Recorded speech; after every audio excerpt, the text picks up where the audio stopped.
Rayana, agosto é o mês do cachorro louco? Sim, na verdade assim, o mês do cachorro louco, ele é um mito que já vem sendo estudado há muito tempo. Então, o que acontece? A troca de temperatura, o aumento da luminosidade favorecem a estação de procriação dos cães. Então, muitas cadelas entram no cio e isso faz com que os machos eles comecem a brigar entre si. E na mente do ser humano associa a doença da raiva. Então, por isso que agosto ficou conhecido como o mês do cachorro louco, é o mês de principal campanhas de prevenção dessa doença. Por causa de todas essas brigas que acontecem, o ser humano acabou fazendo associação e tornando o mês de campanha contra da vacinação contra a raiva. Mas é o mês que as pessoas mais procuram para vacinar seus bichinhos? É o mês que as pessoas mais se preocupam em fazer a vacina, principalmente da raiva. O protocolo vacinal que engloba vacinas polivalentes, da giardia, gripe, elas são vacinas que a gente acompanha desde o nascimento, dos primeiros dias de vida do filhote, a gente já tem as orientações, mas acaba com que agosto seja o mês mais procurado em função dessa tendência do cachorro louco. Independente de ser o mês de agosto, a raiva é uma doença mais comum nesta época? Na verdade, a raiva ela é uma doença que já está controlada, né? Ela não está mais erradicada, nós temos casos no Brasil, tá? Mas em função de ser um mês que está trocando ali a estação, e tem mais contato, mas depende. A raiva, na verdade, ela depende de vários fatores. Um deles é a população, por exemplo, de morcegos, que são os principais transmissores para os cães, gatos, até mesmo para os outros mamíferos. Então, a raiva ela é uma doença que ela tem pouca incidência, mas ela é uma doença gravíssima. Então, não é comum encontrar um cão com raiva na clínica, tá? Mas é comum encontrar cão com mordida de outro cão, ou até mesmo ser humano. Então, nessa época do ano, a gente sempre fica mais atento a esses sinais. A vacinação de uma forma geral, qual é a importância dela para quem tem bichinho de estimação? A vacinação da raiva ela é importante porque a raiva é uma das zoonoses mais perigosas que existem. Ela é transmitida para todos os mamíferos e ela é de fácil transmissão. Ela é transmitida pela pele, através da mordida da saliva do animal que está infectado. E ela não tem cura. Até hoje nós temos relatos no mundo de 2 a 3 pessoas que conseguiram se curar dessa doença. Então ela é uma doença fatal. E ela é muito perigosa. Então a vacinação da raiva, ela é de suma importância para todos os cães e gatos da população. Tá? E até porque não existe a vacina para o ser humano, mas o ser humano ele é vacinado só em casos de perigo, ou que ele tenha entrado em contato com um cão, um gato que seja portador da doença. Quais são as outras vacinas importantes? As vacinas que nós temos hoje no mercado, as primeiras que a gente faz são as polivalentes. Dentre elas, existem várias marcas, Sempre é recomendado que procure uma vacina de boa qualidade, que esteja com bom armazenamento e que seja aplicada pelo médico veterinário. As primeiras vacinas do cão são as polivalentes, entre elas nós temos a V8, a V10, tem algumas que são menos completas, mas também são de boa qualidade. Para quais doenças?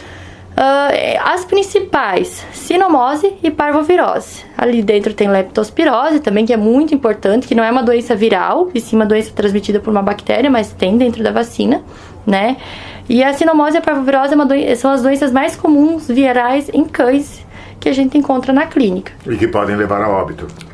A taxa de óbito é muito grande, muito elevada.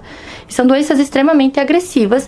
E a parvovirose e a sinomose, elas são doenças de alto contágio. Então é fácil de um cão passar para o outro, até nós mesmos carregar a doença para dentro de casa. Então é sempre bom que o animalzinho esteja vacinado e com as vacinas em dia. A gente faz um protocolo no primeiro ano com algumas doses, se é filhote no mínimo umas 4 doses, tá? E reforço anual. E se for adulto a gente já inicia com 2 doses e reforço anual. Depois nós temos a vacina da gripe, que é muito importante também, que é a da tosse dos canis, que a gente sempre associa por aquelas doenças que tem em canil, que quando o cachorro começa a tossir, mais durante o período da noite, ela passa, são doenças também causadas por bactérias, e elas não têm uma taxa de mortalidade muito alta, mas elas vão deixar o cachorro muito debilitado, então é importante também. E a vacina da giardia, que pelos protocolos ela não é uma vacina recomendada, mas ela se torna uma vacina importante também, porque ela ameniza muitos sinais clínicos do portador da doença, e ela também vai diminuir o tempo de vida do cisto que ele libera no ambiente. Então, vai evitar que ele fique se recontaminando ou até mesmo possa contaminar a nós, porque a giardia também é uma zoonose. Vacina nacional ou importada? Na verdade, o Conselho Regional de Medicina Veterinária, o Conselho Nacional, né, ele não diferencia uma vacina ética de não ética, que é a opinião da maioria dos veterinários, né? Sempre procurar uma vacina importada. Por quê? A vacina importada, ela tem um controle de qualidade rígido, tá? E ela somente pode ser aplicada por um médico veterinário. Então, eu, quando vou avaliar o meu paciente para realizar a vacinação, eu vou ver se ele está apto a realizar a vacina. Porque dentro da vacina, muitas vezes a gente tem aquele pensamento que a vacina ela vai curar. E, na verdade, a vacina ela tem ali dentro o micro-organismo, o vírus ou a bactéria, seja morto ou atenuado, e vai fazer com que o animal tenha essa exposição, e a partir dessa exposição ele vai gerar os anticorpos dele. Então, o animal tem que estar saudável, e para isso o médico veterinário precisa fazer uma pré-avaliação dele. Então, é interessante fazer a vacinação. Logicamente, sempre o animal tem que estar desverminado, sem pulga, carrapato. Cadelas no cio a gente evita, ou gestantes, para poder ter uma margem de segurança maior. Mas sempre procurar um médico veterinário que vai repassar as orientações conforme cada caso. Gato, tem vacina para gato também? Tem vacina para gato também e é importantíssimo. Existem algumas doenças de gato que eram mitos e agora a gente vê que está muito mais comum do que se pensa. Uma delas é a FeLV e a FIV, que são doenças virais, né? A FIV ela é o vírus da AIDS felina e a FeLV é o vírus da leucemia felina. Muito mais comum a FeLV na população de gatos que a gente encontra. Ela é transmitida por contato e ela é prevenida por vacinação. Então, gato que costuma ter acesso à rua, é interessante vacinar. Nós temos a vacina quádrupla e a vacina quíntupla. A diferença de uma de outra é que na quíntupla a gente já tem a imunização contra a FeLV. Então, sempre é interessante realizar testes e exames antes de iniciar o protocolo de vacinação dos gatos. E qual é a idade recomendada?